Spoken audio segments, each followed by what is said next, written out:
Welcome to Frost and Sullivan's Growth Podcast. In each episode, we are taking a deeper look at transformative shifts shaping global ecosystems, from industry megatrends and technology innovation to evolving customer expectations. Today, we are exploring the top strategic imperatives driving the electric vehicle and powertrain industry, unpacking where the next wave of opportunities is unfolding and what it means for future-ready organizations. From solid state battery technology reaching commercial viability to AI powered charging infrastructure and vehicle to grid integration, the EV and powertrain domain is being rebuilt from the ground up. We will be covering the forces reshaping battery strategy, CPO competition, software hardware integration, and the geopolitical pressures testing supply chain resilience across every major EV region. So, stay tuned. The EV and powertrain domain is no longer evolving gradually.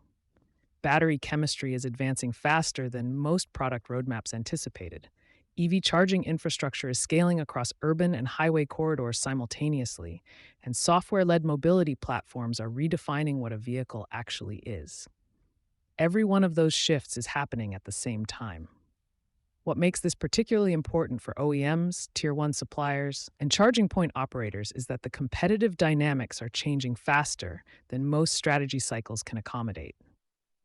Legacy players are retooling production lines, while agile startups are entering at multiple points in the value chain. Motors, battery management systems, digital platforms, and charging networks.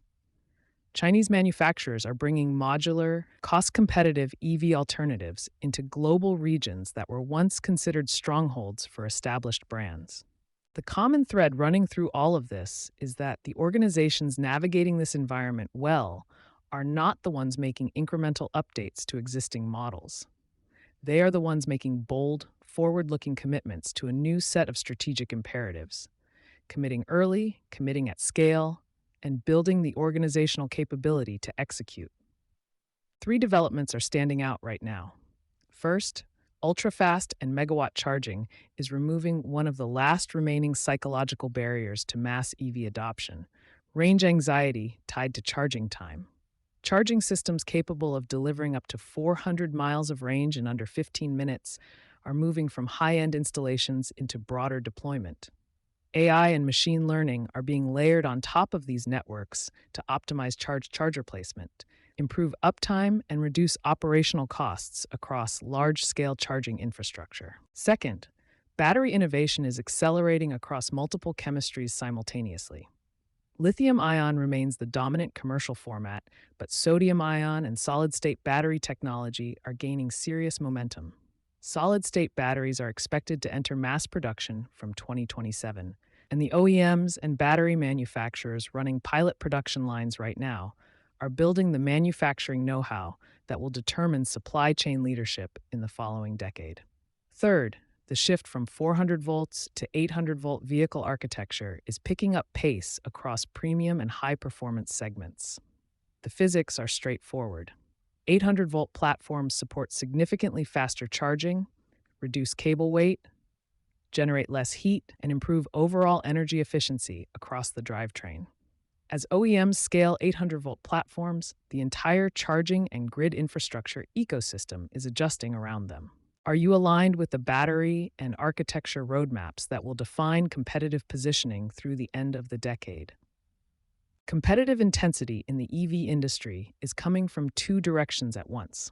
On one side, technology startups specializing in next-generation electric motors, battery systems, and digital platforms are targeting specific high-value segments of the value chain with focused capability and faster development cycles. On the other, Chinese manufacturers are scaling globally with modular EV platforms at price points that traditional OEMs are finding difficult to match without significant structural change. The OEM response is taking shape through three main strategies: strengthening R&D partnerships, scaling in-house innovation, and deploying AI-powered design tools to maintain performance and cost competitiveness. Battery vertical integration is emerging as a fourth strategic differentiator. OEMs that internalize cell production are gaining control over cost efficiency, supply chain resilience, and innovation pace in ways that external sourcing simply cannot replicate. In the charging segment, the The CPO competitive race is being won on data, energy intelligence, and seamless user experience rather than hardware alone.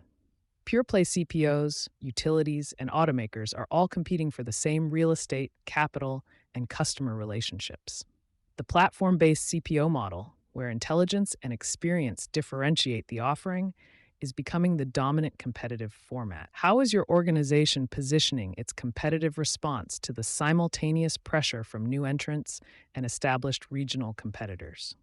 Trade tensions and tariff fluctuations are disrupting global supply chains and delaying battery production timelines at a moment when demand is accelerating.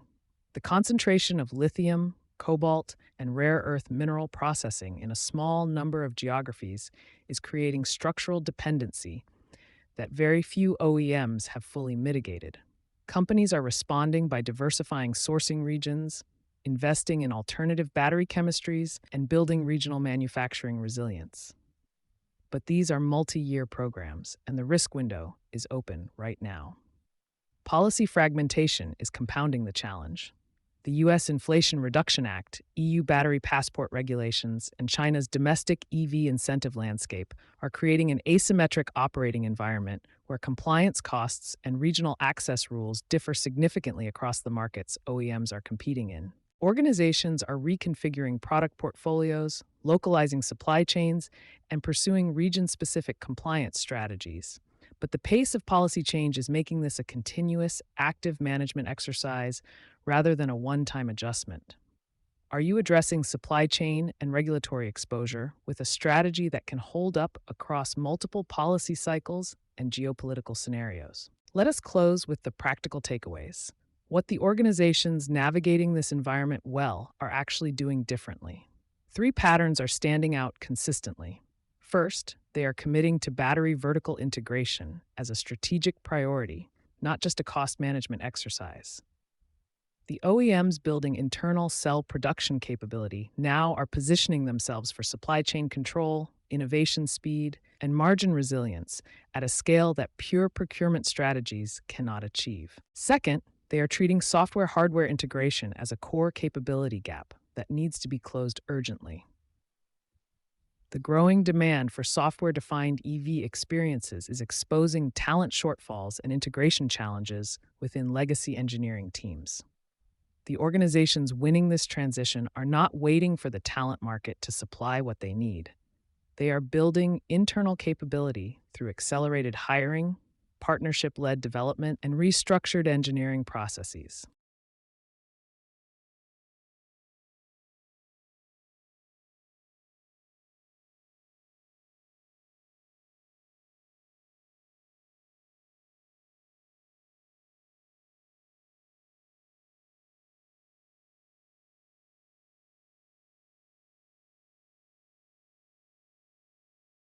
The organizations running V2G pilots today are building the operational experience and commercial relationships that will determine who leads this segment as adoption scales. Thanks for joining us on Frost & Sullivan's Growth Podcast.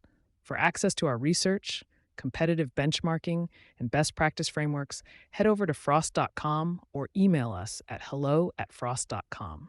We'll be back soon with more to help you stay clear-headed and growth-ready.